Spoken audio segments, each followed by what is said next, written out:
tercinta, berdiri gunung penuh pesona. Langit biru dan alamnya membuat hati terpana. Dan saat mentari menyapa, keindahan mulai berbicara tentang surga yang nyata di tanah yang istimewa. Surga di timur Indonesia, keindahanmu tak ada duanya. Gunung dan danau jadi saksi, pesonamu hidup di hati. Membuka seluruh rangkaian kegiatan kita pada hari ini sampai dengan tanggal 6 Agustus 2026.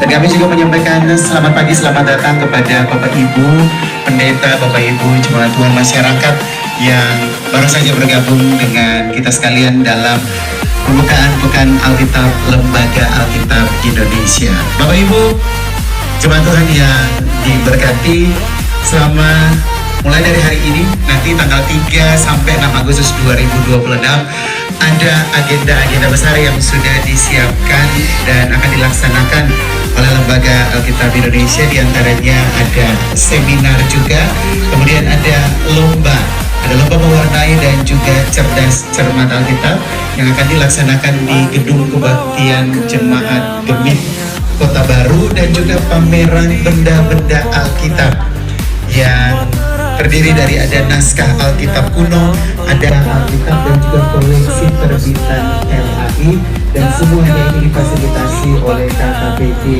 LAI Mitra Kupang bersama dengan tim pelayanan dan juga Lembaga Alkitab Indonesia.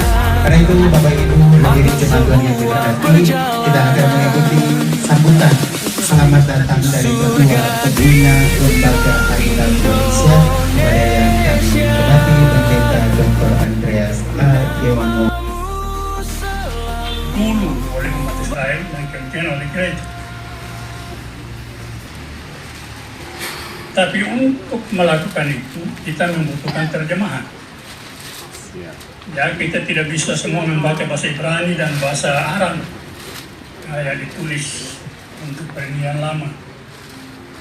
Kita juga tidak bisa membaca, tidak bisa semuanya membaca bahasa Yunani Koine ya untuk Perjanjian Baru.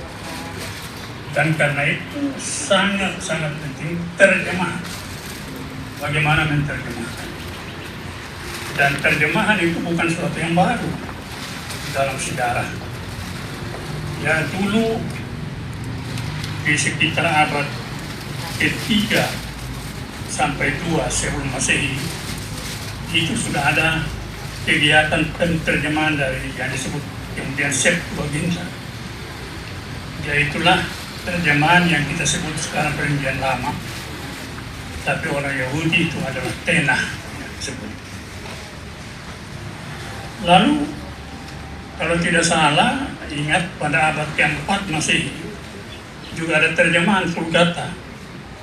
Itu Alkitab yang kemudian diterjemahkan ke dalam bahasa Latin. Jadi yang saya mau bilang ini adalah bahwa kegiatan terjemahan adalah sesuatu yang sangat penting di dalam sejarah Alkitab. Kemudian kita juga melihat terjemahan dalam bahasa-bahasa lokal. Dan di Indonesia tercatat bahwa pada abad ke-17 Albert Cornelis Israel itu sudah menerjemahkan Injil Matius ke dalam bahasa Melayu pada waktu itu. Dan mudah-mudahan itu ada di bawah, nanti bisa lihat ya bagaimana perkembangan bahasa. Lalu kemudian ada terjemahan Klinker untuk Perjanjian Lama, terjemahan Bode untuk Perjanjian Baru. Ya, semuanya itu kita alami. Dan sekarang Lembaga Alkitab Indonesia sudah tiba pada yang disebut terjemahan baru 2. tadi yang dibaca oleh pendeta mesti terjemahan lama, mesti terjemahan baru 1, terjemahan baru 2. Mengapa dibutuhkan terjemahan baru 2? Paling tidak ada 2 alasan. Tapi nanti dalam seminar itu akan lebih diperdalam. Tapi paling tidak saya menyebutkan 2 alasan. Yang pertama adalah bahwa perkembangan bahasa Indonesia luar biasa pesatnya. Kalau kita bandingkan bahasa Indonesia 50 tahun lalu, atau tidak usah 50 tahun lalu, 20 tahun lalu aja dengan bahasa Indonesia sekarang, luar biasa pesatnya. Banyak kosakata baru, ya, banyak temuan-temuan baru, ya, di dalam berbahasa dan sebagainya. Maka kalau bahasa Indonesia, bahasa dari Alkitab tidak diaktualisasi, maka mungkin generasi kita, generasi yang akan datang ini mungkin tidak mengerti lagi. Ya. Dan saya mengerti bahwa kita di Indonesia mungkin belum semuanya menerima terjemahan baru. Mungkin juga belum semuanya happy juga. Ya. Tapi menurut saya ini adalah soal rasa bahasa.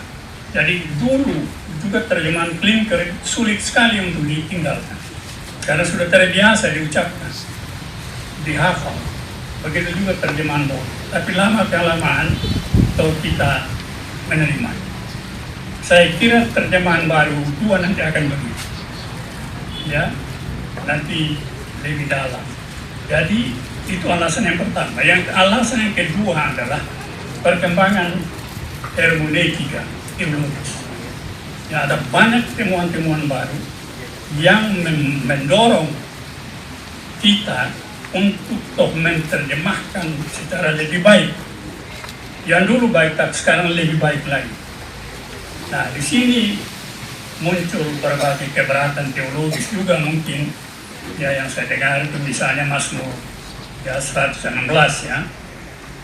Dulu terjemahan baru pertama itu disebut berharga di mata Tuhan setiap orang yang wafat gitu ya. Nah, terjemahan baru 2 itu sedikit berbeda. Betapa berat bagi Tuhan. Nah, kalau lihat nuansa teologis ini bagaimana? Apakah ada semacam pergeseran? Dulu berharga, yang ditekankan itu adalah pada manusia yang meninggal. Oh, dia berharga di Tuhan. Tapi pada terjemahan baru 2, pergeseran kepada Tuhan sendiri. Ya, betapa beratnya bagi Tuhan. Dan di sini memang ada persoalan teologis. Mengapa Tuhan harus berat? Padahal dia Maha Kuasa. Kan itu pertanyaan yang mungkin muncul secara spontan. Tetapi itulah yang memang kita hendak. Karena Tuhan seringkali menyembunyikan kekuasaannya. Ya, itu kalau dalam istilah teologi disebut Deus absconditus. Allah yang menyembunyikan dirinya, dan di mana dia menyembunyikan dirinya? Dia menyembunyikan dirinya di dalam salib. Dan karena itu salib seringkali disalahpahami sebagai kelemahan. Padahal justru Tuhan menyembunyikan wajahnya di sana, menyembunyikan dirinya, dan mengubah salib menjadi satu kekuatan yang luar biasa. Dan karena itu kalau sekarang dikatakan sungguh berat bagi Tuhan, sebenarnya adalah yang mau ditekankan semacam solidaritas Tuhan yang luar biasa terhadap manusia. Dan solidaritas itu nampak secara jelas di dalam Kristus. Itu sebenarnya intinya. Tapi saya tidak mau mendahului seminar itu, karena seminar itu akan dilaksanakan. Tapi saya serukan supaya ibu bapak ikut seminar. Ya, karena banyak hal yang akan disampaikan nanti. Nah, hal lain yang saya mau tekankan, Lembaga Kitab Indonesia juga menerjemahkan Alkitab itu dalam bahasa-bahasa daerah. Saya kira Lembaga Alkitab mengeluarkan banyak biaya. Mengapa itu diterjemahkan? Selain supaya komunikasi dengan orang yang berbahasa daerah itu lancar, tetapi Lembaga Alkitab Indonesia sudah memberikan sumbangan untuk melestarikan bahasa-bahasa daerah. Sebab menurut catatan UNICEF, ya banyak sekali bahasa-bahasa daerah yang hilang karena penuturnya ya sudah meninggal dan seterusnya. Lembaga Alkitab Indonesia mengambil resiko untuk menerjemahkan dalam bahasa daerah. Kendati penuturnya tidak seperti di Papua itu ada penutur yang hanya 2 orang, tapi diterjemahkan dan bahasanya dilestarikan. Dan di sini bahasa Dawan, bahasa ya di Flores sana, di Sumba juga begitu banyak bahasa. Saya kira itu yang harus kita camkan. Pada akhirnya saya menyampaikan terima kasih ya kepada Bapak Wali Kota Kupang, diwakili ya kepada panitia atau tim ya pelaksana Pekan Alkitab ini, kepada Majelis Jemaat Kota Baru, pada pimpinan gereja dan sinode ketua klasisnya, dan pimpinan lembaga-lembaga pendidikan, semua para donatur dan siapa saja yang bersangkut paut dan memberi sumbangan bagi pelaksanaan Pekan Alkitab. Terima kasih. Shalom.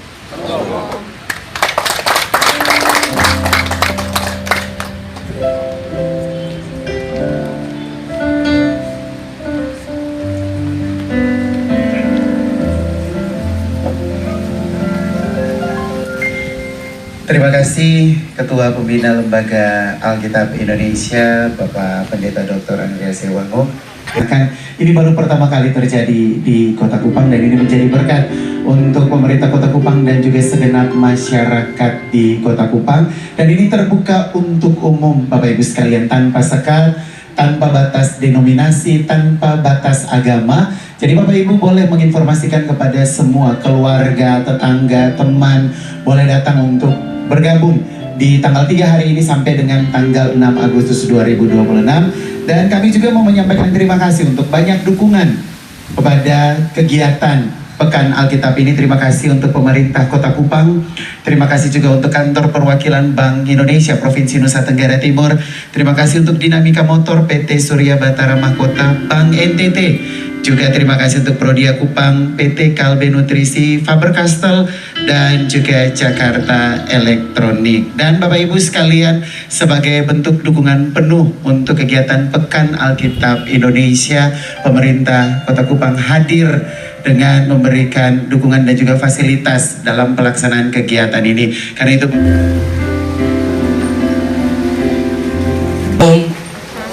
Salve, Assalamualaikum warahmatullahi wabarakatuh. Om Swastiastu, Namo Buddhaya, salam kebajikan dan salam sehat untuk semua.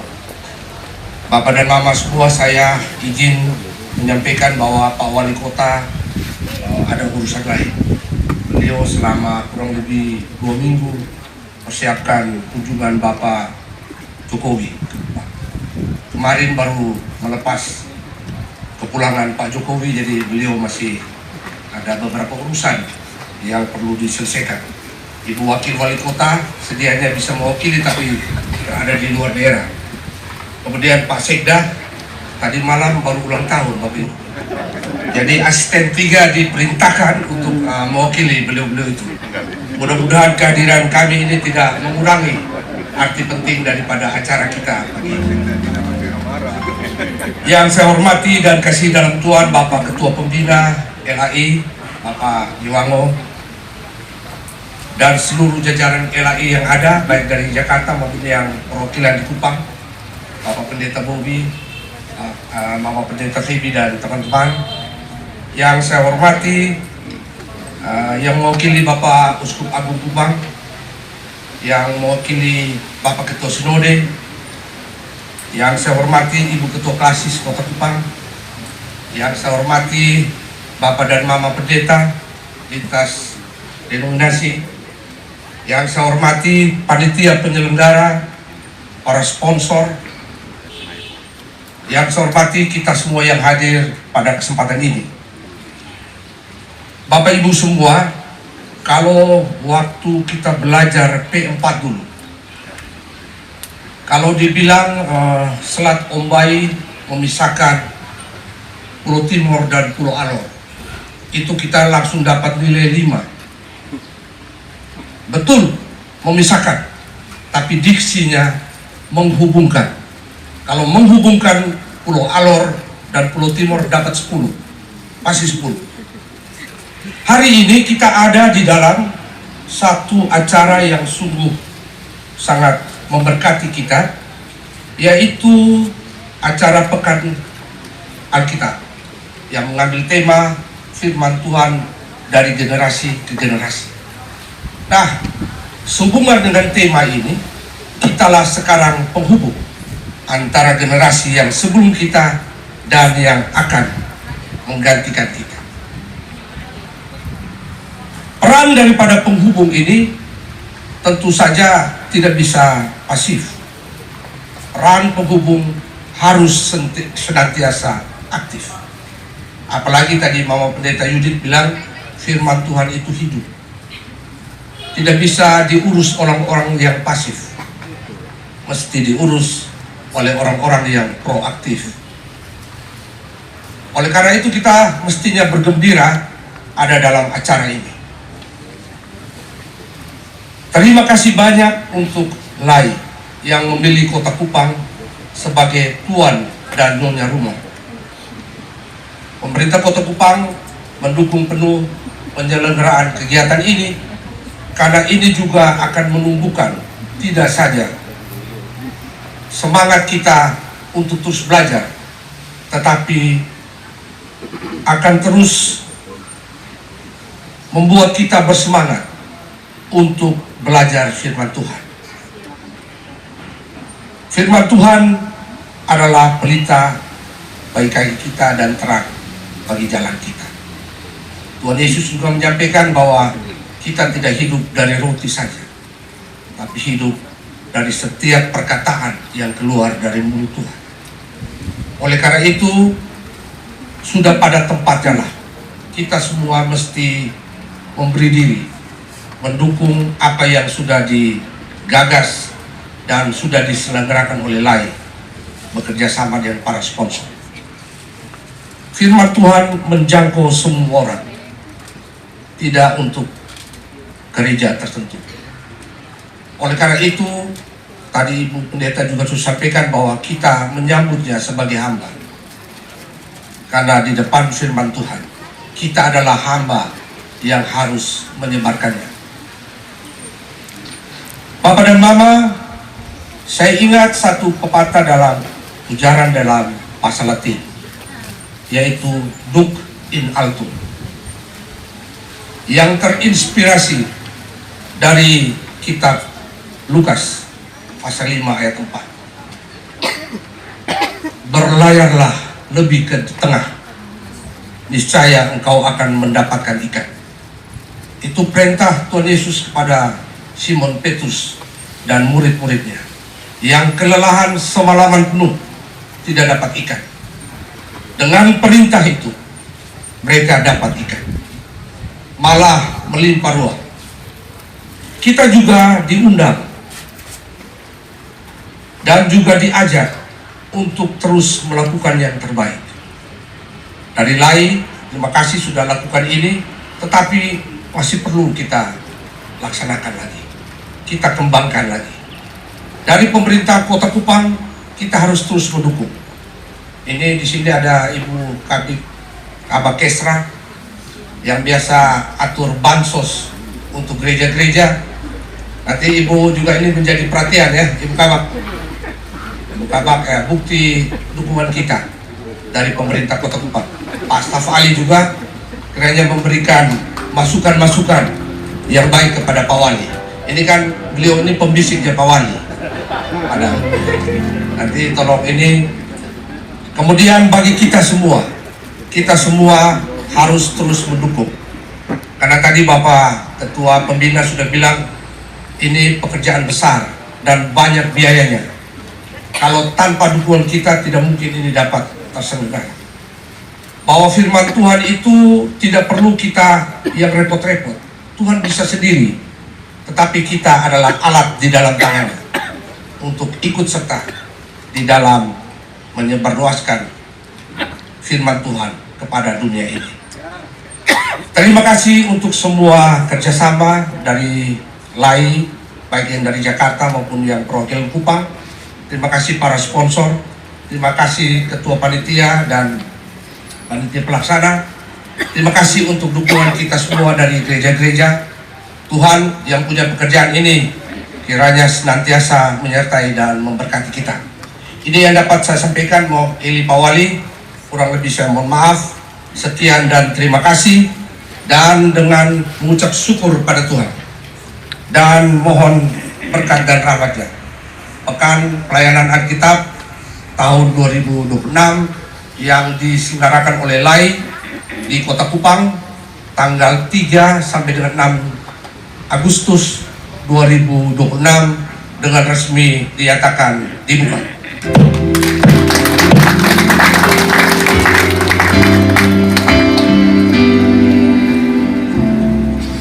Terima kasih Bapak Asisten 3 yang sudah membuka dengan resmi seluruh rangkaian kegiatan kita dalam Pekan Alkitab. Dan mohon izin untuk tetap ada di depan Bapak karena ada tanda kasih terima kasih dari LAI untuk pemerintah Kota Kupang yang akan diserahkan oleh Ketua Pembina Lembaga Alkitab Indonesia, Pendeta Dr. Andreas Yewango berkenan untuk dapat menyerahkan.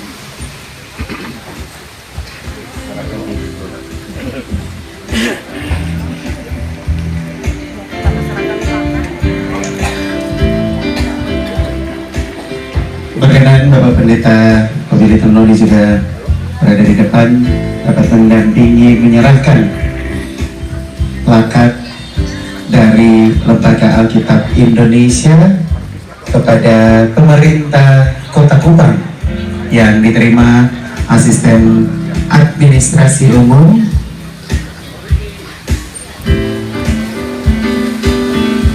dan juga diserahkan Alkitab edisi terbaru, terjemahan baru oleh Ketua KKPD LAI Mitra Kupang didampingi Ketua Panitia Tim Pelayanan Pelaksanaan Pekan Alkitab Lembaga Alkitab Indonesia berkenan untuk dapat foto bersama.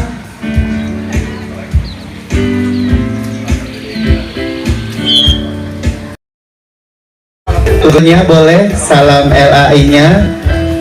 Iya, ini salam Alkitab dengan bentuk L pada jari telunjuk dan juga ibu jari. Terima kasih dan berkenan kami mengundang semua Bapak Ibu yang ada di depan belum Alkitab di Aula Rumah Jabatan Wali Kota Kupang ya. Dan juga Ketua Pembina Lembaga Alkitab Indonesia dan juga Bapak Ibu semua yang tadi ada di depan. Boleh kita menuju ke pintu Museum Alkitab. Ibu Pendeta Yudi Kabak Kesra yang hadir, pimpinan perangkat daerah Kota Kupang, kemudian juga Bapak Ibu sponsor yang hadir berkenan untuk kita sama-sama ada di depan pintu Museum Alkitab dan secara simbolis akan dibuka oleh dalam hitungannya ketiga ya Bapak, mohon izin hitungannya dari kami.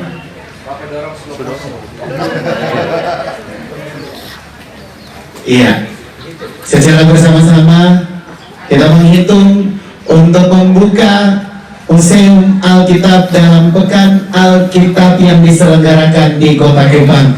1, 2, 3.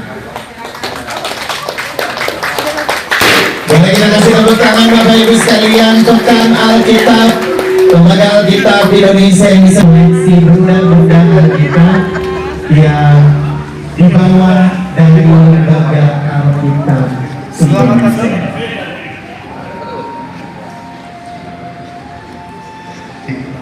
Selamat datang kepada Bapak Yanuar dari SHMSI sebagai Sistem Administrasi Umum Sektor Kota Kupang, mewakili Wali Kota Kupang, dan Romo Sikrisenda mewakili Yang Mulia Biskup Agung Kupang. Perkenalkan, nama saya Romo Yohana, saya sebagai edukator pada pameran kali ini, dan saya mengajak seluruh tamu hadirin untuk melihat koleksi terjemahan dan benda-benda Alkitab yang akan kita pamerkan selama 4 hari ke depan.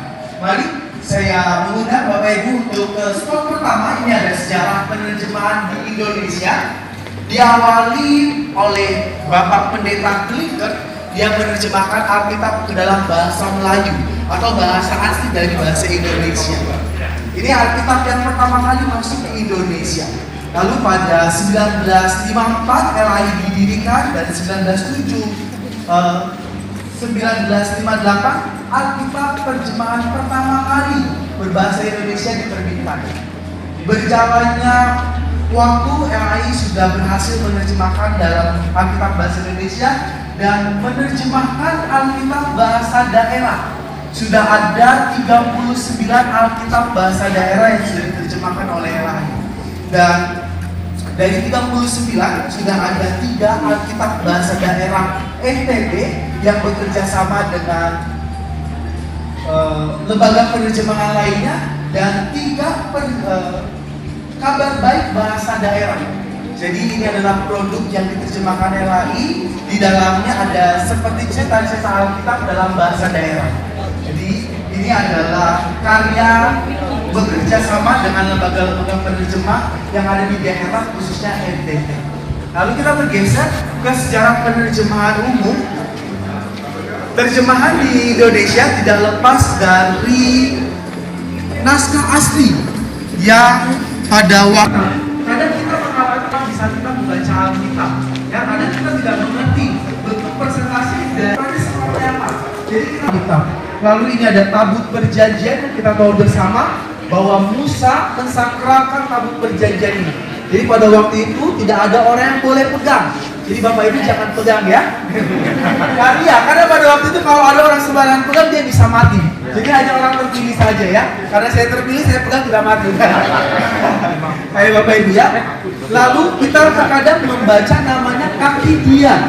Ya, kaki dian kita bingung. Kaki dian ini siapa gitu ya. Jadi kaki dian ini adalah tempat pelita yang dia ada 7 tempat. Ukuran aslinya dia itu 1,5 sampai 2 meter. Ini digunakan untuk menaruh pelita penerangan saat malam hari. Lalu Bapak Ibu, kita boleh balik badan sedikit. Di depan Bapak Ibu ini ada pakaian tentara Romawi. Inilah ada pakaian yang menyalibkan Yesus, tentara Roma yang menyalibkan Yesus. Lalu di ujung sebelah kanan itu ada pakaian imam besar yang berwarna-warni. Ya, di dalam dada imam besar itu ada 12 batu, lambang dari 12 suku Israel. Imam besar selalu membawa yang namanya ukupan. Ukupan ini adalah persembahan wangi-wangian yang diberikan imam kepada Tuhan. Di dalam sini nanti ada bara, keluar asap wangi-wangi. Dan imam besar di saat dia masuk ke bait suci, dia tidak boleh sembarangan masuk. Harus memakai baju imam, kakinya diikat satu dengan tali yang panjang. Tujuannya kalau dia mati di dalam bait suci, dia bisa ditarik. Karena yang boleh masuk ke dalam bait suci hanya imam besar. Untuk mengetahui imam masih hidup atau tidak, dia pakai bunyi-bunyian di bajunya. Jadi orang di luar bisa tahu. Seperti itu. Oke? Dari pakaian kita kembali bergeser ke benda-benda Alkitab. Imam di saat dia menanyakan jawaban Tuhan, dia tidak berdoa, tapi dia lempar batu. Orang Yahudi menyebutnya batu urim, artinya terang. Tumim artinya kebenaran. 2 batu hitam putih digunakan untuk menanyakan jawaban Tuhan dengan cara dilempar 3 kali. Kalau keluarnya selalu warna putih, Tuhan jawab iya. Tapi kalau keluarnya selalu warna hitam, Tuhan jawab tidak. Orang Israel, mereka memaknai Taurat secara harafiah. Jadi di saat orang Israel punya perintah, tuliskanlah perintah ini di tangan di dahimu, karena orang Israel tidak boleh ditato. Jadi mereka menaruh Taurat di dalam kotak, diikatkan di tangan kiri satu dan di dahi satu. Di dalamnya ini ada Taurat yang mereka akan ikuti. Dan setelah mereka pakai tefillin, mereka juga pakai kippah, khusus laki-laki ditaruh di atas kepala, baru mereka bisa berdoa pagi. Rumah-rumah orang Yahudi mereka selalu pakai mezuzah. Ini adalah Taurat yang ditaruh di ambang pintu sebagai pelindung. Ini mengingatkan orang-orang Israel saat 10 hukum kepada orang-orang Mesir. Tulah terakhir anak sulung mati. Jadi mereka simbolnya adalah di ambang pintu ditaruh ini. Seperti itu. Pertanyaan untuk guru-guru sekolah minggu, apa yang digunakan Daud mengalahkan Goliat? Apa? Ali-ali. Ya, ali-ali. Orang banyak bilang ketapel. Salah Bapak Ibu. Ya, saya berani bilang itu salah. Kenapa? Karena di 1 Samuel dituliskan Daud mengambil umban. Ya, jadi cara pakainya, batunya ditaruh di tempat kulit hewan, diputar, baru 1 talinya dilepas. Ukuran batunya bervarian. Iya. Ini batu ringan, ini gabus Bapak Ibu ya, jadi jangan khawatir ya. Ini ukuran batunya bervarian Bapak Ibu. Jadi tidak sebesar ini, atau bisa jadi lebih besar lagi. Gitu ya. Lalu ini ada perlengkapan makan tradisional orang-orang Israel, biasanya terbuat dari tembikar. Ya, bisa juga terbuat dari kayu. Ini salah satu kayu dari pohon zaitun. Ya. Habis ini Bapak ya. Ya, karena saya sudah bawa rotinya Bapak. Ya. Ini adalah roti tidak beragi. Bagaimana Paskah pada waktu itu ya, kita tahu bersama Yesus dengan ke-12 murid. Pada waktu itu penyebaran Injil belum ada media seperti sekarang.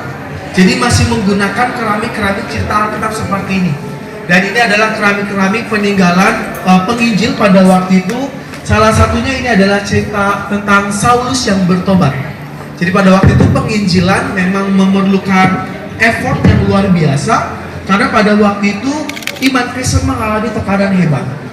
Sehingga hal-hal seperti ini harus disembunyikan. Jadi ini salah satu penemuan juga pada waktu itu di dalam benteng tempat persembunyian. Seperti itu. Kita boleh bergeser ke cerita benda-benda perjanjian baru Bapak Ibu.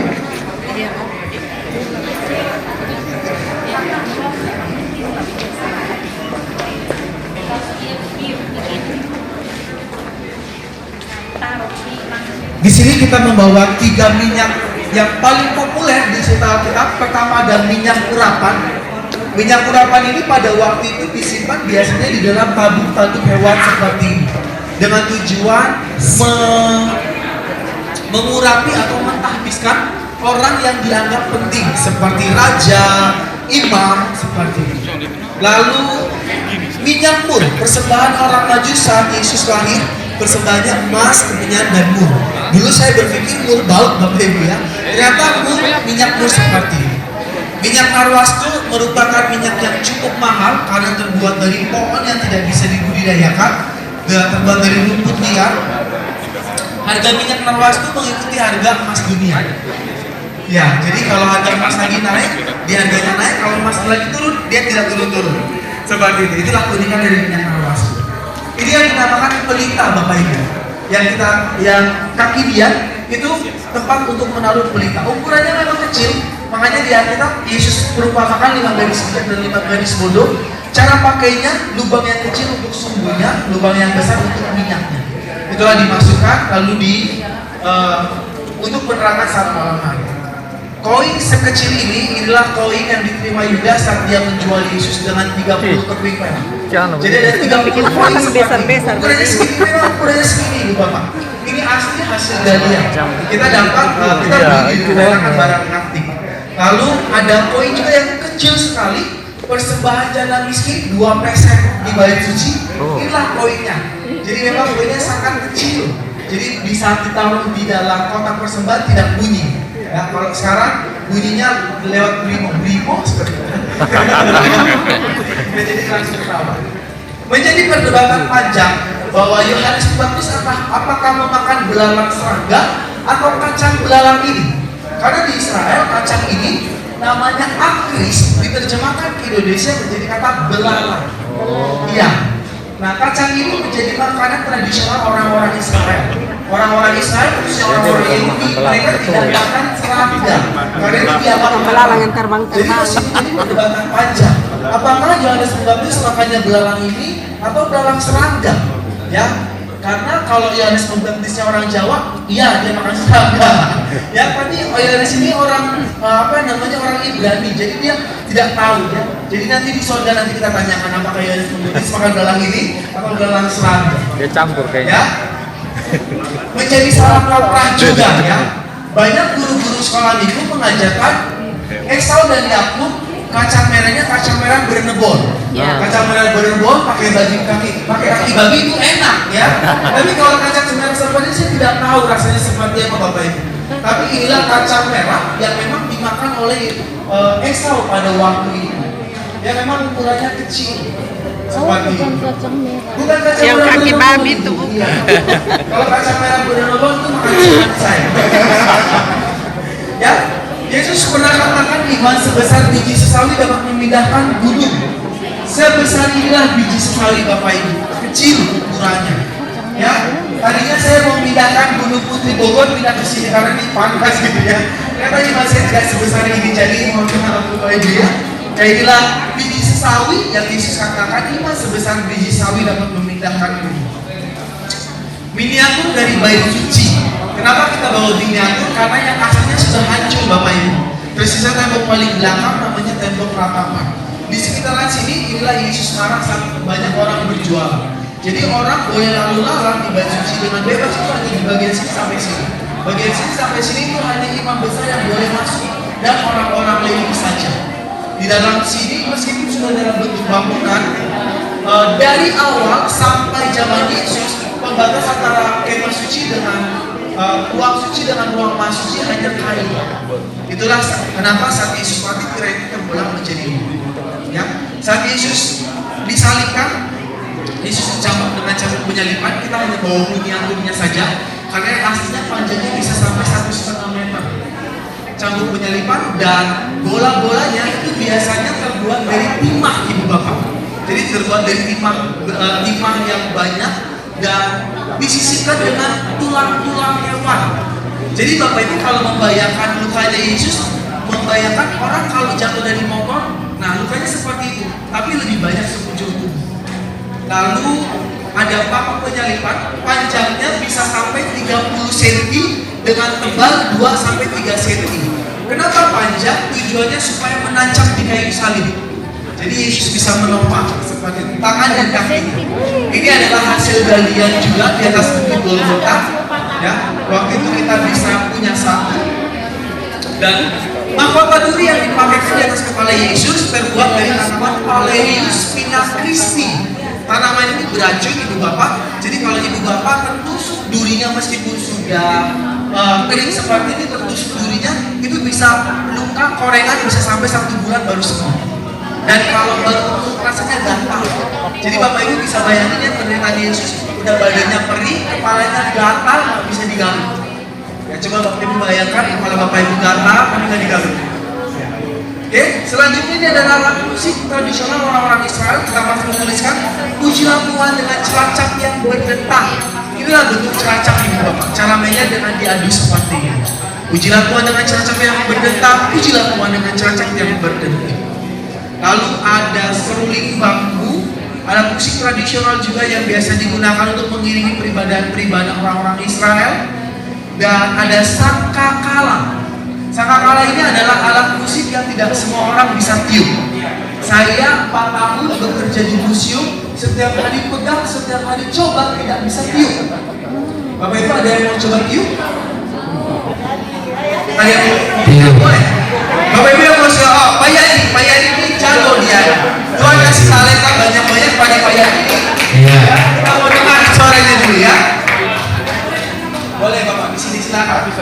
Ya Tio, hati-hati langit terbuka.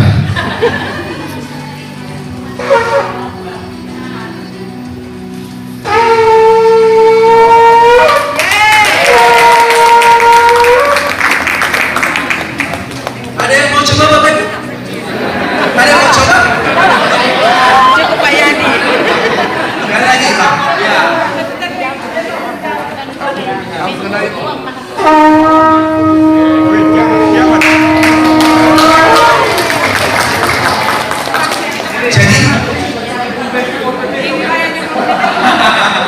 Jadi Pak Yani ini nanti kalau dia sudah dipanggil Tuhan jadi malaikat ya. Malaikat itu sangat kalah ya. Iya. Nah Bapak Ibu jangan khawatir. Saka kali ini saya jaga. Nanti kalau ada malaikat masuk saya suruh keluar. Karena bahaya kok. Alat musik tadi yang saya sebutkan itu adalah alat musik yang hanya boleh dimainkan laki-laki. Karena alat musik itu digunakan untuk mengiringi peribadahan atau sebagai penanda perang. Sedangkan perempuan-perempuan biasa memainkan tamborin. Tamborin ini digunakan untuk menyambut tamu-tamu kerajaan, menyambut orang-orang penting yang dianggap perlu. Jadi pada waktu itu permainan tamborin adalah permainan eksklusif. Tidak semua orang bisa melihat tarian-tarian tamborin. Seperti itu. Oke, itu yang dapat saya jelaskan kepada Bapak Ibu. Kalau Bapak Ibu mau keliling-keliling lagi, mau lihat-lihat lagi silakan. Dan terima kasih atas kunjungan pada hari ini. Tuhan Yesus memberkati. Boleh wartakan kepada rekan, keluarga, saudara, karena Lembaga Alkitab Indonesia mengadakan pameran di Kota Kupang tahun depan belum tentu ada. Ya, jadi ini adalah event yang jarang Ibu Bapak ya. Iya. Terima kasih banyak kurator dari LAI. Mohon izin Bapak Ibu boleh kita berfoto sebentar di bagian depan, di tangga depan. Kami mengundang Bapak Asisten 3 staf ahli perwakilan dari Bank Indonesia boleh ada di bagian depan. Kita foto bersama semua yang hadir di sesi pertama ini. Silakan boleh kita berfoto dulu di bagian depan. Mari Bapak Ibu sekalian kita foto. Ibu Pendeta Delvina boleh berada di depan juga. Ya, boleh kita mengambil latar belakangnya museum Alkitab. Boleh ada yang di tangga pertama, tangga kedua, tangga ketiga, sampai tangga keempat. Silakan. Iya. Bapak Romo sudah ada. Iya. Dokter Trio silakan. Oke. KKPD LAI Mitra Kupang silakan. Bapak Yoram foto dulu. Iya. Oke. Mohon izin selesai berfoto tetap di tempat ya. Bapak Ibu jangan bergerak dulu. Oke. Pak Teguh mana Pak Teguh? Oh. Ya, kalian kayak di boleh bergabung. Kalian bukan kalian ya. Kalian. Ya. Oke. Ibu Bapak Desa mohon izin bergabung. Ibu dan kita dari Teluk Pasir Panjang. Ya, Ibu Bapak foto ini ada beban. Menuju perubahan tolong. Ya. Boleh lihat ke kamera, boleh senyum, 1, 2, 3. Ibu KMK senyum, KMK Kota ya. Terima kasih. Boleh lembaga Alkitabnya. Mohon izin dan dijelaskan oleh kurator nanti. Bapak Mama Shalom. Pertama-tama terima kasih untuk Lembaga Alkitab Indonesia dan KKPD Kupang, Kota Kupang yang menginisiasi untuk pelaksanaan kegiatan Pekan Alkitab. Salah satu tugas gereja itu adalah mengajar jemaat. Hari ini kita ada di museum menjadi kesempatan dan tempat kita belajar banyak hal tentang Alkitab. Kita dijelaskan dengan sangat baik tadi ketika berbicara tentang baju yang dipakai oleh imam besar, sesuatu yang sangat luar biasa. Sering kita berkhotbah tapi kita lupa ada pesan-pesan kuat dari teks-teks Alkitab yang justru tersimpan dengan baik ketika kita ada di museum seperti ini. Kita mengajak semua jemaat Tuhan di kasus Kota Kupang. Mari kita ada bersama di tempat ini menjadi kesempatan bagi kita untuk belajar banyak hal, baik tentang Alkitab maupun tentang hal-hal lain yang menjadi sumber inspirasi dari Alkitab. Tuhan Yesus memberkati. Shalom.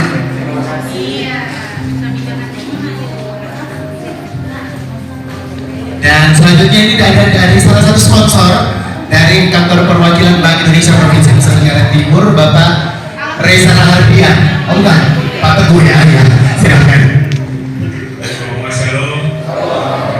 Dari Indonesia, terima kasih kepada Bapak Ibu dari Lembaga Alkitab Indonesia, Bapak Ibu panitia yang menggerakkan kegiatan ini, pengalaman baru bersama saya. Tadi juga dipaparkan beberapa barang-barang dari perjanjian baru, perjanjian. Terima kasih Bapak Ibu Lembaga Alkitab Indonesia, Bapak Ibu panitia telah membawa kegiatan ini di Kupang yang dari pertama kali di Kupang. Mohon izin mungkin kami nanti sampaikan ke teman-teman di kantor supaya bisa singgah juga dengan pengalaman yang sama. Terima kasih Bapak Ibu. Shalom, terima kasih banyak. Dan selanjutnya ini juga dari Romo yang hadir juga, kami persilakan sedikit saja mengenai dengan Museum Alkitab di Romo di sini. Terima kasih atas kesempatan yang diberikan. Shalom. Salam.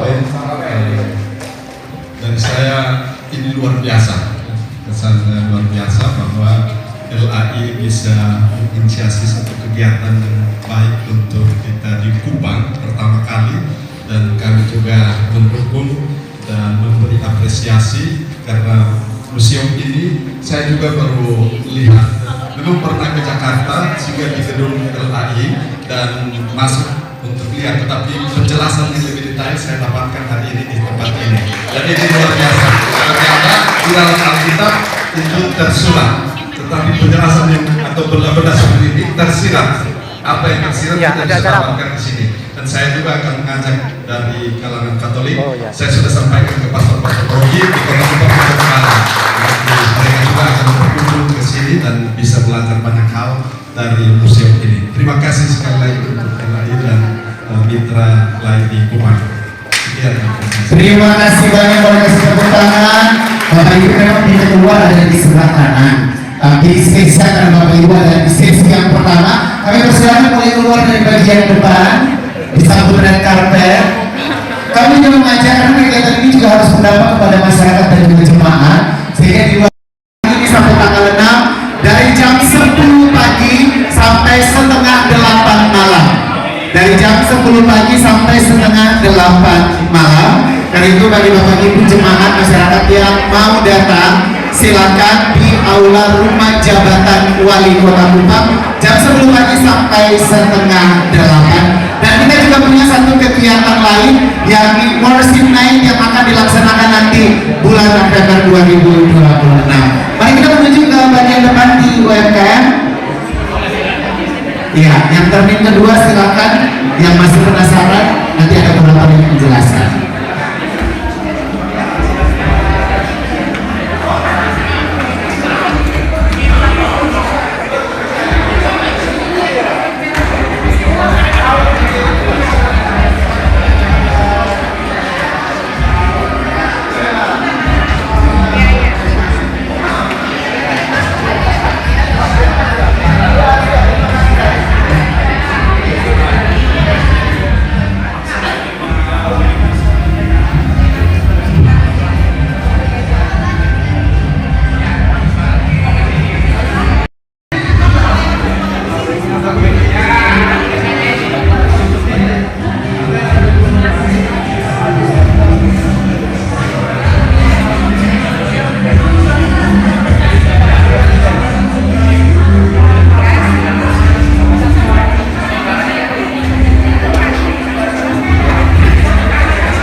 sebagai aksi. Aksi tadi ada beberapa tamu-tamu dari luar negeri.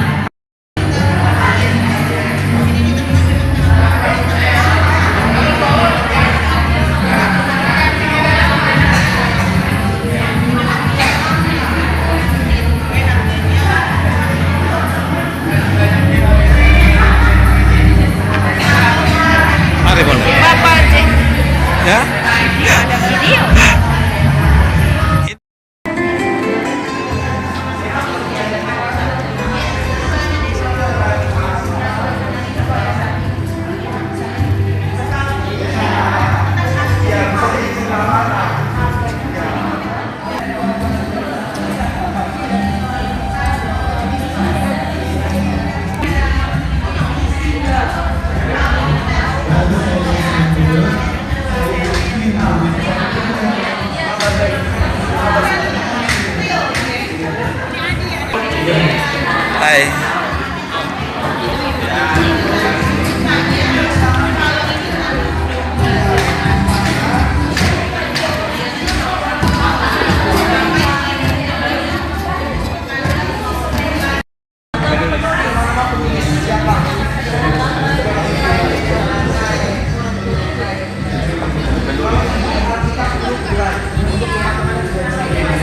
Kalau Bapak punya jemaah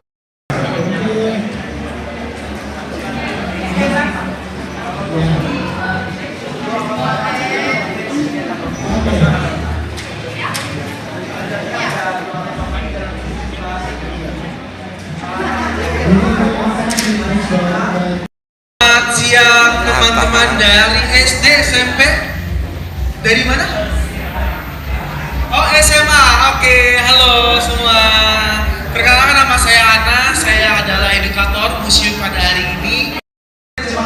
Penerjemahan Indonesia itu diawali dari seorang pendeta bernama Twitter. Dia menerjemahkan dalam 3 versi: bahasa Melayu rendah, bahasa Melayu tinggi, dan bahasa Melayu pakai tulisan Arab. Yang kami adalah hanya terikat dalam bahasa Melayu tinggi.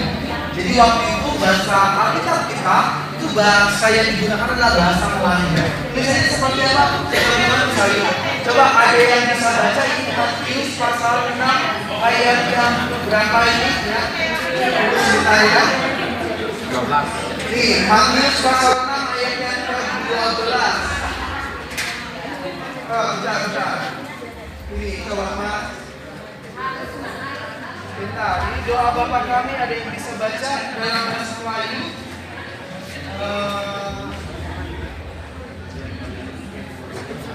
Ayat yang ke-12.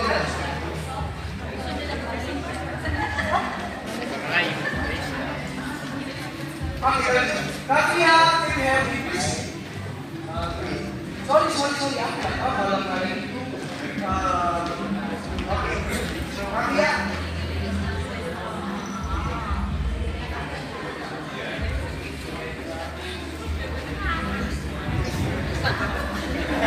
Kita punya spesialis. Mandarin. Okay, so good morning everyone. Welcome to Bible with you. So let me introduce myself. My name is Pia. Okay, so now I want to introduce to all of you the story of translation Bible in Indonesia. So first translator in Indonesia, his name is Twitter. But Twitter will translate Bible into Indonesian, but into Malay language. So actually Indonesian people at that time usually read the Bible not using it in Indonesia but using it in Malay language. And then this is the first Bible that translated by Indonesian Bible Society. So it is called Old Translation, or in Indonesia we call terjemahan lama. Okay, so for the old translation, it is using Indonesian, but in old section. So maybe you know the name of the first president in Indonesia? Yes, pronunciation Soekarno, but the letters S-O-E. Nah, that's the old scripture of Indonesia. So this is the new translation that translated in 1974 by Indonesian Bible Society. And then this is the newest Bible, so we call the second new translation. Maybe at your church, using the second new translation. Maybe there are a lot of people that are not using the second new translation because it's still newbie, because this is translated in 2023. So it's just 3 years old. Okay? Maybe all of you there are Catholic in here? Okay. So we have also the Catholic version. In Catholic we have Deuterocanonical. Right? Okay. So besides Indonesian language, we also have some local languages. So in Indonesia there are 724 local languages, and LAI or Indonesian Bible Society has translated 39 local languages. Why 39? Because to translate one local language it needs 20 until 25 years, and the cost is 3 until 4 billion rupiah. Yes, billion. Okay, 2 sampai 3 miliar rupiah. Ya. So this is the three example of Timur. In NTT we have Kambera, Timur Dawat, and then Prote language. Besides Bible we have also this is we call Kabar Baik Bergambar. So actually this is for kids because there's a lot of pictures in this Bible. Okay, we move on to the second section.